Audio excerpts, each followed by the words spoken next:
Hi అండి, welcome back to our channel. వీడియోని చూస్తున్నారు కానీ చాలామంది సబ్స్క్రైబ్ చేసుకోవట్లేదు. ప్లీజ్ సబ్స్క్రైబ్ చేసుకొని వీడియోని లైక్ చేసి సపోర్ట్ చేయండి. రేఖ రాజు ఇంటికి రావడంతో రాజు అనే అనుమానంతో లేదా ఇంకెవరైనా అయ్యుంటారా అని ఆలోచిస్తూ టెన్షన్తో మందు కొడుతూ ఉంటుంది. అయ్యయ్యో రేఖ అసలేమైంది రేఖ, నీకు ఎందుకలా టెన్షన్ పడుతూ గ్యాప్ లేకుండా తాగేస్తున్నా?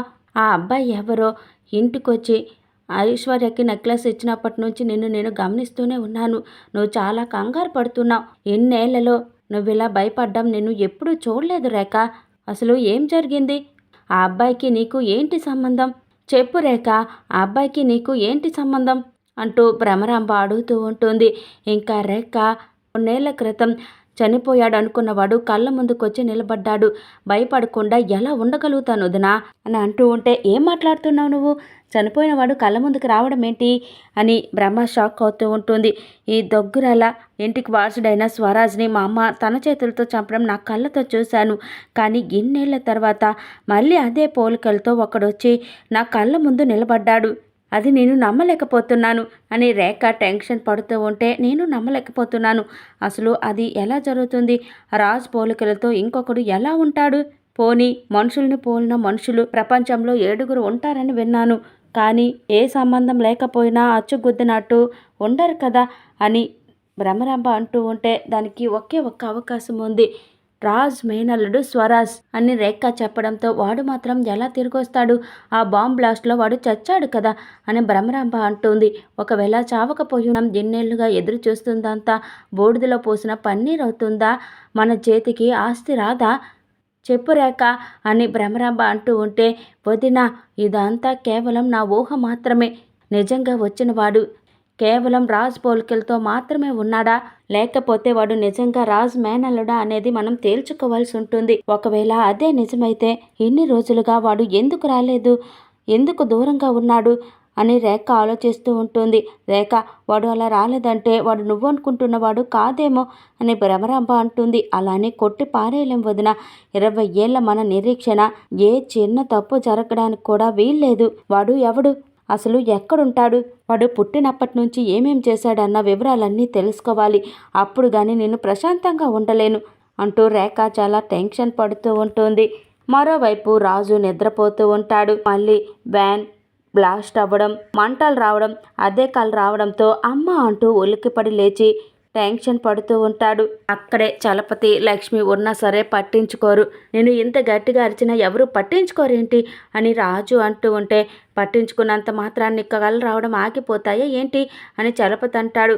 నేను సీరియస్గా మాట్లాడుతుంటే మీరు పట్టించుకోకుండా కామెడీలు చేస్తున్నారేంటి?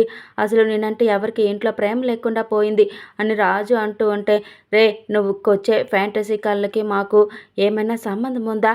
లక్ష్మీదేవి ఎప్పుడైనా రోడ్డు మీద నోట్లు కట్లు వేసుకొని ఒంటి మీద వేసుకొని పరిగెడుతుందా? అయినా నువ్వు చెప్పావు కదా అని మేము నమ్మాం. అర్ధరాత్రి ఏదో కలొస్తుంది అంటావు, ఏం చేస్తాంరా అని చలపతి అంటూ ఉంటాడు. నిజంగా ఈసారి కూడా అదే కళ్ళు వచ్చింది నాన్న. ఏదో వ్యాన్ కాలిపోతున్నట్టు కలొచ్చింది. అందులో నుంచి ఒకడు ఎగురుకుంటూ బయటికి పడిపోయినట్టు కలొచ్చింది నాన్న అని రాజు అంటూ ఉంటే, అబ్బా పర్లేదురా, నీ కళ్ళలో బాగానే ప్రోగ్రెస్ ఉంది.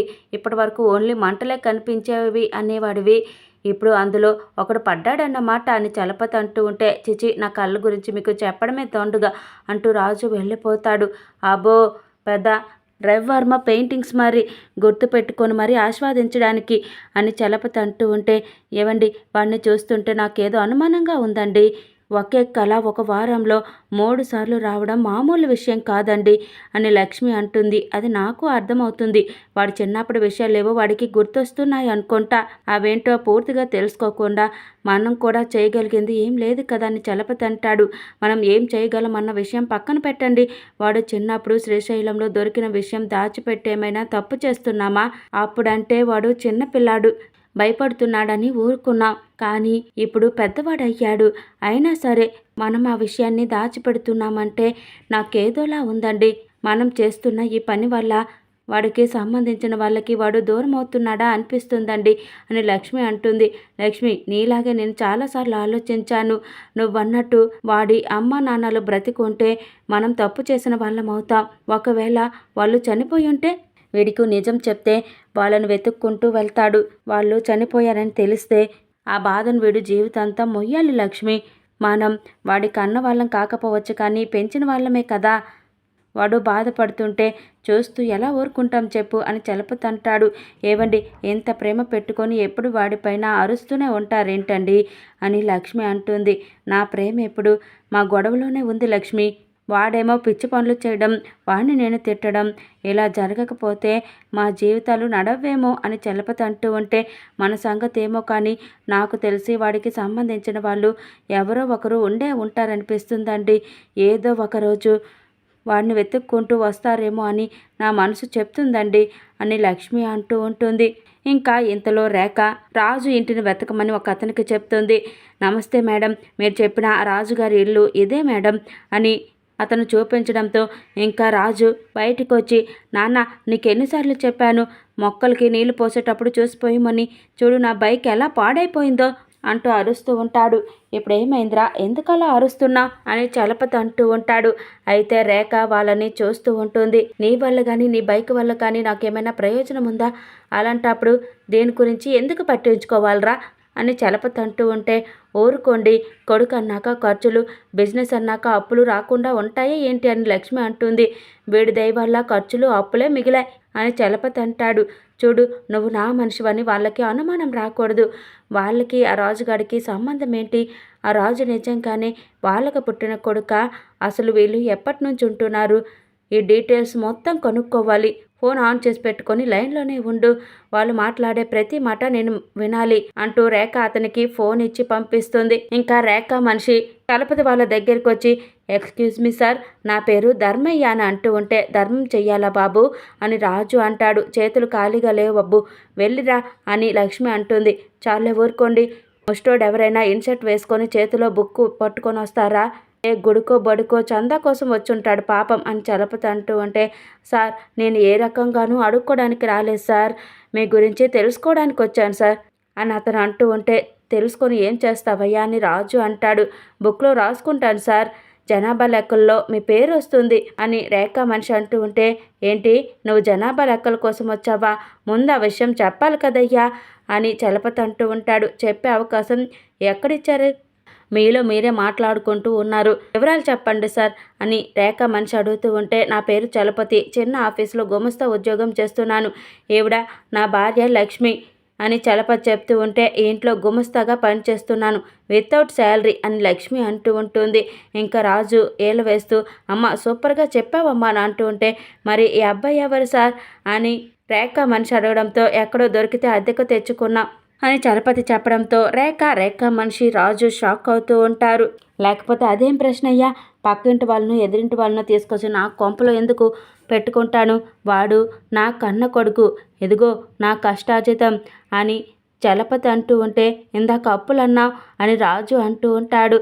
అది ఇందాక నీ బోనస్ అని చెప్పాను నాయనా. ఇదిగో వీడి పేరు రాజు, చిన్నోడు పేరు వెంకటేశ్వర్లు, తర్వాత అక్కర్లేదని ఆపరేషన్ చేయించాను అని చలపతి అంటూ ఉంటే, అక్కర్లేదని కాదు, మీకు సంపాదన లేదని చేయించారని లక్ష్మి అంటుంది.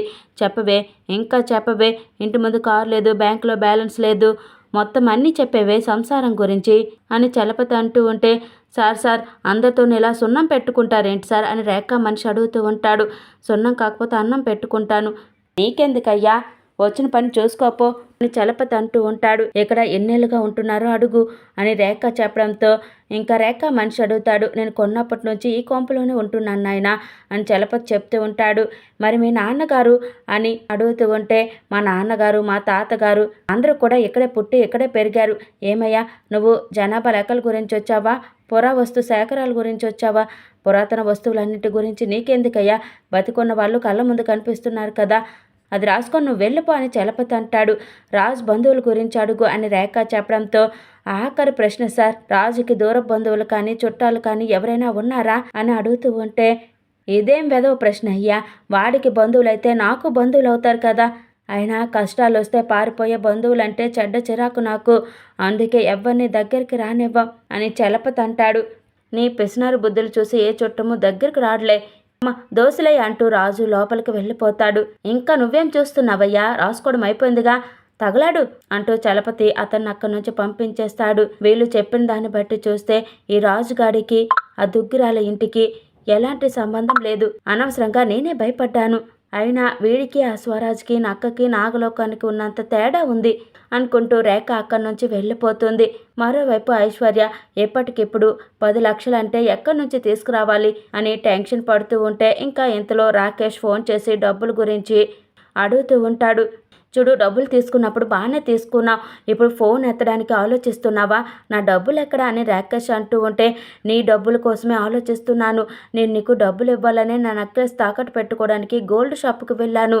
కానీ అని ఐశ్వర్య చెప్పబోతూ ఉంటే, ఆ నెక్లెస్ ఎక్కడో పడిపోయింది కదా, పోనీ ఆ నెక్లెస్ మీ ఇంట్లో వాళ్ళకే దొరికిందా అని రాకేష్ అంటూ ఉంటాడు. నువ్వు నమ్మినా నమ్మకపోయినా అదే జరిగింది రాకేష్ అని ఐషు అంటుంది. స్టాప్ ఇట్, నాటకాలు నా దగ్గర కాదు. ఎన్ని రోజులు మన మధ్య ఉన్న ఫ్రెండ్షిప్ గురించి ఆలోచిస్తున్నాను. లేకపోతే మీ ఆంటీ ముందుకు వచ్చి మాట్లాడడం నాకు క్షణం పట్టదు అని రాకేష్ అంటే, ప్లీజ్ ఆ పని మాత్రం చెయ్యొద్దు. నాకు కొంచెం టైం ఇవ్వు. నీ మనీని నేను గ్యారంటీగా ఇచ్చేస్తాను. ప్లీజ్ జస్ట్ ఒక 1 వీక్ టైం ఇవ్వు, నేను పక్కాగా ఇచ్చేస్తాను అని ఐషు అంటూ ఉంటుంది. నువ్వు ఇలాంటి సమాధానాలు చెప్పడం నేను వినడం అంతా అయిపోయింది ఐషు. ఇక నీకు టైం ఇవ్వడం కుదరదు. జస్ట్ 2 డేస్ ఆగుతాను అంతే. ఆ తర్వాత నువ్వేం చెప్పినా నేను విన్ను. నేరుగా వచ్చి మీ ఆంటీ దగ్గర సెటిల్ చేసుకుంటాను అని రాకేష్ అంటాడు. అలా అని కాదు రాకేష్, ప్లీజ్ ఒక్కసారి నా మాట విను.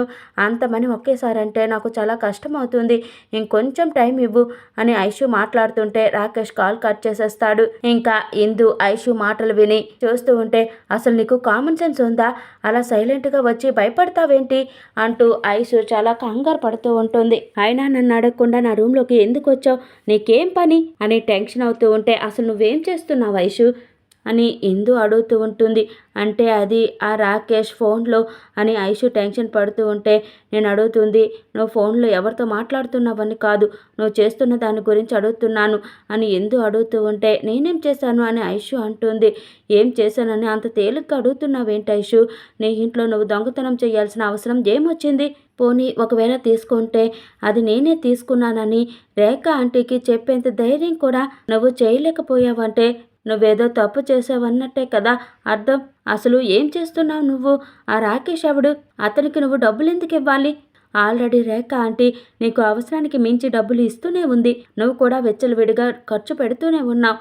అయినా సరే నీకు డబ్బు సరిపోలేదంటే నువ్వేం చేస్తున్నావు ఐషు? రోజు రోజుకి నువ్వు ఎంత దిగజారిపోతున్నావో నీకు అర్థమవుతుందా అని ఎందు అంటూ ఉంటే, పిచ్చి పిచ్చిగా వాకావంటే పళ్ళు రాళ్ళు కొడతాను. అయినా ఇవన్నీ చెప్పడానికి నువ్వెవరే? ఇది నా లైఫ్, నాకు నచ్చినట్టు ఉంటాను అని ఐషు అంటుంది. ఎవరి లైఫ్ వాళ్ళ ఇష్టమే, నేను ఒప్పుకుంటాను. కానీ మగాడి కోపానికి లెక్క ఉండాలి, ఆడదాని ఆశకి హద్దు ఉండాలి. ఈ రెండింట్లో ఏది హద్దు దాటినా ఆ ఇల్లు కుక్కలు చింపిన విస్తర్లా మారుతుంది అని ఎందు అంటూ ఉంటే, ఆ లెక్కలు కుక్కలు నీకున్నాయేమో కానీ నాకు లేవు. నేను ఎవ్వరికీ భయపడి బ్రతకాల్సిన అవసరం లేదు అని ఐషు అంటుంది. నీకు నిజంగా అంత ధైర్యం ఉంటే ఆ నెక్లెస్ తీసింది నువ్వే అని రేఖ ఆంటీతో చెప్పొచ్చు కదా. నేనే దొంగతనం చేసినట్టు ఎందుకు అబద్ధం చెప్పా? అందరి ముందు నన్ను ఎందుకు దోషిలా నిలబెట్టావు అని ఎందు అంటూ ఉంటే, నా అవసరానికి నేను ఒక్కటే తీసుకున్నాను. రేఖ ఆంటీ ఇంకొక నెక్లెస్ పోయిందని చెప్పేసరికి అవకాశం నీకు తప్ప ఎవరికి ఉండదని నీ పేరే చెప్పాను ఐషు అంటుంది. ఐషు, అలాంటి పనులు నేను చేయనని నీకు బాగా తెలుసు అని ఎందు అంటూ ఉంటే, నువ్వు అమాయకురాల్లా మంచిదానివని ముసుగేసుకొని నటించినంత మాత్రాన నమ్మడానికి నేనేం పిచ్చిదాన్ని కాదు. నువ్వు కూడా మీ అమ్మ లాంటి దానివే. మీ అమ్మ కూడా నీలానే అంట కదా, మంచిదానిలా అందరి ముందు నటిస్తూ ఆస్తి మొత్తం తన గుప్పెట్లో పెట్టుకుందంట కదా అని ఐషు అంటూ ఉంటే, మా అమ్మ గురించి మాట్లాడితే ఊరుకోను ఐషు అని ఎందు అంటుంది. ఊరుకపోతే ఏం చేస్తావు? ఇప్పుడే కాదు మళ్ళీ మళ్ళీ అదే అంట. నిజం కదా? ఆస్తి మొత్తం నొక్కేసి మా అమ్మ మొహన చిల్లర వేసిందంట కదా అని ఐషు అంటుంది. ఆ రేఖ ఆంటీ నీ మనసులో నాటిన విషం వల్ల మంచి మాటలు కూడా నీకు చెడుగానే కనిపిస్తున్నాయి. ఏదో ఒకరోజు ఈ విషయంలో నువ్వు చాలా బాధపడతావు ఐషు అని ఎందు అంటుంది. అసలు నువ్వెవరే నాకు చెప్పడానికి? నీకేం అధికారం ఉందని నాతో చెప్తున్నావు అని ఐషు అంటూ ఉంటే, నీకేం అధికారం ఉందని నన్ను దొంగని చేస్తావు? తప్పు చేసింది నువ్వు అని ఎందు అంటూ ఉంటే, నటించేది నువ్వు అని ఐషు అంటుంది. ఏదో ఒకరోజు నీకు నిజమేంటో తెలుస్తుందని ఎందు అంటూ ఉంటే, తెలుసు కాబట్టే నీతో ఎలా నడుచుకోవాలో అలానే నడుచుకుంటున్నా. నీ స్థాయి ఏంటో గుర్తు చేస్తున్నా అని ఐషు అంటుంది. నువ్వు రేఖ ఆంటీ మాయలో ఉన్నావు. తప్పకుండా మూల్యం చెల్లిస్తావు అని ఎందు అంటూ ఉంటే, నువ్వేమైనా ఫ్యూచర్ ప్రిడిక్షన్వా లేకపోతే నా తలరాత రాసే బ్రహ్మవా అని ఐషు అంటుంది. అంత గొప్పదాన్ని నేను కాకపోవచ్చు ఐషు, కానీ ఏదో ఒకరోజు నువ్వే నా దగ్గరకు వచ్చి తప్పు చేశానని బాధపడతావు, అది మాత్రం నిజం అని ఎందు అంటుంది. అలాంటి రోజే వస్తే నేను చావునైనా చేస్తాను, కానీ నీ దగ్గరికి మాత్రం రాను, పో బయటికి అంటూ ఐషు ఇందుని అక్కడి నుంచి పంపించేసి టెన్షన్ పడుతూ ఉంటుంది. మరోవైపు వెంకీ నందుని తీసుకొని తన లవర్ కోసం వస్తాడు. ఈ రెస్టారెంట్కే కదా తను రమ్మని చెప్పావని నందు అడుగుతూ ఉంటే, అవును, ఈరోజు ఎలా అయినా సరే నా రోజాని ఇంప్రెస్ చేస్తానని చెప్పా, ఒక ప్రేమికుడిగా మాట తప్పానవనుకో అలాగే జీవితాంతం సింగిల్గా మిగిలిపోతావు అని వెంకీ అంటూ ఉంటే, థ్యాంక్ యూ, సింగిల్గా ఉండడం ఒక వరం, అది నీకు ఇప్పుడే తెలియదులే, నీలాంటి బ్రెయిన్కి టైం పడుతుందని నందు అంటుంది. ఇప్పుడేంటి, నాకు హెల్ప్ చేస్తావా లేదా అని వెంకీ అడుగుతూ ఉంటే, బాబు నేను వదిలించుకోవడం కోసమైనా నీ లవ్ని సక్సెస్ చేస్తాను, ముందు నువ్వు ఆ బ్లూటూత్ని చెవిలో పెట్టుకొని వెళ్ళు, నేను మాట్లాడే ప్రతి మాట మిస్ చేయకుండా నువ్వు తనతో మాట్లాడు, ఆ అమ్మాయి ఎందుకు ఇంప్రెస్ అవ్వదో నేను చూస్తానని నందు అంటే, థ్యాంక్ యూ సో మచ్, నీకు నా అంత మంచివాడు కాకపోయినా కాస్త మంచివాడే దొరుకుతాడులే అని వెంకీ అంటూ ఉంటే, నీ మొహం, ముందు వెళ్ళి నేను చెప్పినట్టు మాట్లాడు అని నందు అంటే, అదేంటి నేను వెళ్ళడం, నువ్వు రావా, నువ్వు వస్తే నాకు కొంచెం ధైర్యంగా ఉంటుంది, రా అంటూ వెంకీ నందుని తీసుకొని వెళ్తాడు. ఇంకా తర్వాత ఎపిసోడ్లో రేఖ లాయర్ని పిలిపిస్తుంది. ఇందు వేసే 1,000 ముద్రతో దుగ్గురాల కుటుంబానికి సంబంధించిన మొత్తం ఆస్తి మీ పేరు మీదకి వచ్చేస్తుంది అని లాయర్ చెప్పడంతో రేఖ సంతోషపడుతూ ఉంటుంది. మరోవైపు ఇందును పిలిచి భ్రమరాంబ చీరలేస్తూ ఉంటే, వదిన ఏం చేస్తున్నావు నువ్వు అంటూ రేఖ అడ్డుకుంటూ ఉంటుంది. నేనేం చేశాను, ఐరన్ చేయమని చేరేస్తున్నాను అని భ్రమరాంబ అంటూ ఉంటే, ఇక ఈ ఇంట్లో ఇలాంటివి జరగడానికి వీల్లేదు అని రేఖ అనడంతో అంతా కూడా షాక్ అవుతూ ఉంటారు. తప్పకుండా నీ దగ్గర సంతకం పెట్టించుకుని ఆస్తి మొత్తం కొట్టేయాలని చూస్తుందే అని అపర్ణ అంటూ ఉంటే, ఆ దేవుడు ఎప్పుడైనా మనకి సహాయం చేయొచ్చు, మనం చేయాల్సిందంతా యుద్ధానికి సిద్ధంగా ఉండడమే అని ఎందు అంటుంది. ఒంటరిగా పోరాడుతున్న ఎందుకి ఇప్పుడు సహాయం కావాలి, ఆ దేవుడే తప్పకుండా ఎవరో ఒకరి రూపంలో చెయ్యి అందించాలి అని సుభాష్ అంటూ ఉంటాడు. అయితే రాజు ఫుల్గా తాగేసి ఇందుకి ఫోన్ చేసి ద గ్రేట్ రాజు అని చెప్తూ ఉంటే ఇందు కోపంగా చూస్తూ ఉంటుంది. Please subscribe my channel. Thank you for watching.